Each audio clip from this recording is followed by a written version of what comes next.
most part in the second half. But how demoralizing is that during a game where they just keep going 8, 9, 10 yards? Obviously, and it was happening like we got to win first down. It all starts on first down. It's getting in a good position there, so then coach can run the defenses he wants on second and third down. And I feel like we were just really putting ourselves in bad situations when it would be second and 3, and it's like you're kind of limited on defenses you can play in that scenario. Kind of just shooting ourselves in the foot over and over. It seemed like there was always just maybe 1 or 2 guys that weren't doing their job completely, and that's where in our defense, everyone's got to be doing their job all at the same time, or else explosive plays break like that. What do you think changed in the second half to get the team back in the game? I think our locker room talk was really good. Not a lot of yelling or nothing. It was really just kind of trying to hold people accountable, kind of trying to calm everyone down. Know that we are still in it. Our offense was coming on offense first. We have a lot of trust in them to go out and score right away. And then really just kind of like simplifying some defense going out in that second half, trying to just play our base stuff, stuff that we're really comfortable with. I know you were on the sidelines last year, but today felt similar to that Kansas game. How did the team respond to that last year, and what can you take from that this season? Yeah, kind of the same scenario. Road loss, coming off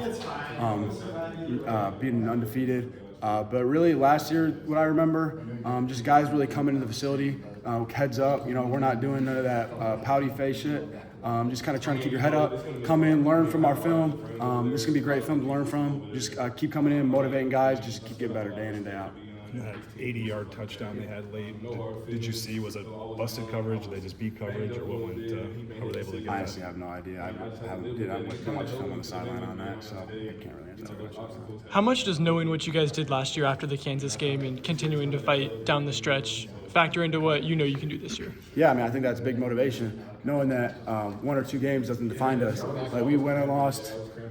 We lost 2 games in a row last year. Is that what it was on the road, or 1? And then bounce back and end our season like that, man. It's like really anything's possible. You put our mind to it. You get a group of guys that love each other like we love each other in the Cyclones, and really anything's possible. So it's a big motivation factor going into the next road game that we got to just keep on chugging on.